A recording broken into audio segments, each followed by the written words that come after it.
ஒருத்தன் ஒரு பொண்ணோட பாத்ரூமில் நின்று குளிச்சுட்டு இருக்கான். அது மட்டும் இல்லாமல் அந்த பொண்ணோட ப்ரஷ்ஷை எடுத்து பல் விளக்கான். எல்லா வேலையும் முடிச்சுட்டு அந்த பொண்ணையை வந்து கட்டி பிடிச்சி தூங்குறான். மறுநாள் காலையில் அலாரம் அடிச்சதும் கரெக்டாக அலாரத்தை ஆஃப் பண்ணிவிட்டு அந்த பொண்ணுக்கு எதுவுமே நடக்கிற மாதிரி பொத்தி விட்டுட்டு ட்ரெஸ் எல்லாம் மாட்டிட்டு சாப்பிட்டுட்டு கிளம்புறான்.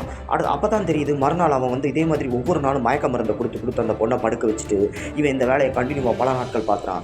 காலையில் எந்திரிச்சு பார்க்கல அந்த பொண்ணுக்கு பயங்கரமாக உடம்பு வலிக்குது, என்னமோ மாதிரி இருக்குது, என்னன்னு தெரியலையே அப்படின்ட்டு போய் பார்க்குறா. பாலில் பாதி குறைஞ்ச மாதிரி இருக்குது.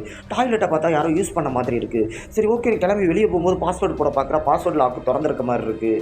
ஏதோ ஒரு பிரச்சனை நடக்குது அப்படின்ட்டு அவள் பாஸ்வேர்டை மாற்றிட்டு ஆஃபீஸ்க்கு போய்ட்டு ரிட்டன் வந்து பார்க்குறா. அப்பயும் அந்த பாஸ்வேர்டு லாக்கு திறந்த மாதிரி இருக்குது. என்னடா இது அப்படின்ட்டு ஒரு செக்கிங்க்காக ஒரு சிசிடிவி கேமராவை எடுத்து வீட்டுக்குள்ளேயே ஃபிட் பண்ணுறா. ஃபிட் பண்ணிட்டு பார்த்தா அந்த அப்பார்ட்மெண்ட்டோட செக்யூரிட்டி தான் டெய்லி நைட்டு வந்து இந்த மாதிரி பெட்டுக்கடியில் படுத்துக்கிட்டு இவன் தூங்குனது இந்த வேலையெல்லாம் பார்த்துட்டு இருக்கான்றதை கண்டுபிடிச்சிடறா. அவன் ஒரு சைக்கோ கொலைக்காரன். இந்த மாதிரி ஒவ்வொரு பொண்ணாக அப்பார்ட்மெண்ட்டில் செலக்ட் பண்ணி கொலை பண்ணிகிட்டு இருக்கான். இப்போ இவளையும் கொலை பண்ண போகிறான். இதுக்கடுத்து நடந்த